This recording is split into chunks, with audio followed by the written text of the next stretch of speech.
جان خوش است، اما نمیخواهم که جان گویم تو را. خواهم از جان خوشتری باشد که آن گویم تو را. من چه گویم کان چنان باشد که حد حسن توست.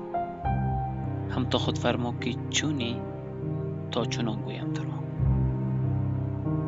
جان من با آن که خواست از بحر رفتن آمدی، ساعت بینشید که عمر جاویدان گویم تو را.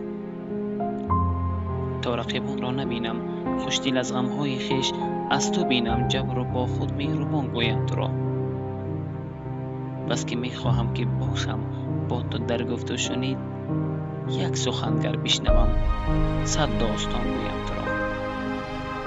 خوشتر از مهر است هر جبری که با من میکنی، ماهی من خوش نیست گر نامی.